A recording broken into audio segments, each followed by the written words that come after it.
The field workers attached to the Albion and Blairmont estates continue their strike action against the Guyana Sugar Corporation for the 10th day. Details in this report. Today, August 25, 2023, marks the 10th day since in excess of 200 field workers who are now attached to the Blairmont and Albion estates have been on strike, demanding a severance payment. We want the president! We want the president! No money! No war! No money! No war! We want the president! We want the president! We want the president! No money! No war! No money! No war! No money! No war! No money! No war! We want the president! We want the president! Go! Who's selling out? Go! Who's selling out? Go! No money! No war! No money! No war! No money! No war! Who's selling out? We want the president! No money! No war! No money! No war! No money! No war! No money! No war! We want the president! We want the president! We want the president! We want the president! The workers protested in the vicinity of the Kanji Turn, that is approximately 2 miles away from the Rose Hall Sugar Estate, where they were initially employed. Ms. Wazir Ali Mondal from 15B Gang at Albion. The union that we pick for represent we, the union they in parliament. So if them they in parliament, who they gonna represent? They can't represent nobody. Right? We call for the president and the vice president for come and resolve this matter with we. Right? Come to some compromise and let we solve all this problem and everybody return back to them work. And let down this problem. But nobody in come yet until now. And it make everybody frustrated. My name is Lord Lewis. We need our severance, Mr. President. If you want to make save your for make clear incentive, you make you got to work 4 days before you could create 10. We can wait till it's not fair, so you can't earn the proper money. That's Citroen. This is the result of the worker. This is a reaction now. It's too long now that people are not coming out to see us, discuss with us. Even severance is not on the board. Let them come and tell us what is on the board for us. If there is nothing, let we understand there is nothing. Let we hear from them, because they're behind closed doors discussing their own things and they're not coming out and reaching the worker. And this is the frustration now. You see the worker, they're out here today.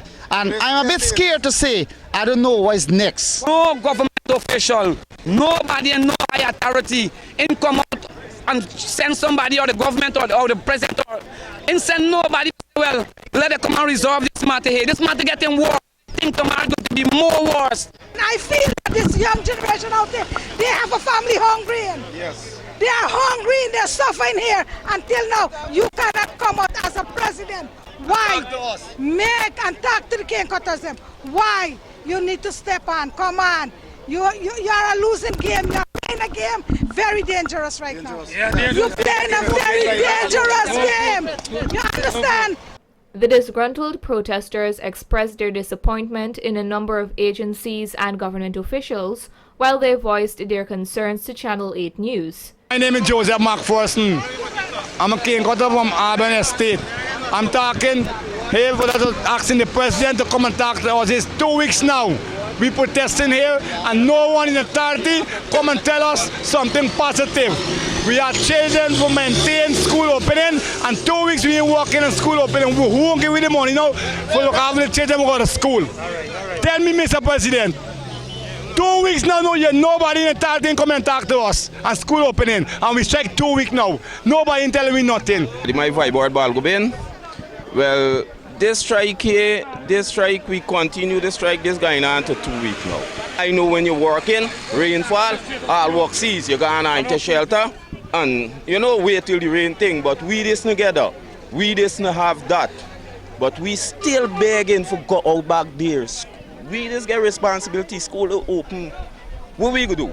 We go and block people door, forget we need, we depend out there. My name is Ali, working at the 15B Gang at Albion Estate. We was transferred from Rosal Estate to Albion, forcibly transferred by the union and the government. We were forcibly transferred. It wasn't our agreement to go there. We estate closed down, and the law is that we supposed to be severance. Right? And we need now somebody to come and listen to our problem. The government sit on the television and talk so great about GuySuCo worker, talking so great about the sugar worker, and until now he can't come and solve this problem. But he go come in time for election. Many more workers echoed similar sentiments as they stood resolute in their cause. Now today, I don't know if them tie foot or with chain or in mouth now in the hand, I'm talking again loose. False promise. Right? Because I promise people let me go help them and I'm to know he can do it. And I want to come down here and tell the people them exactly what I tell her at Canefield 2014. We are ordinary people.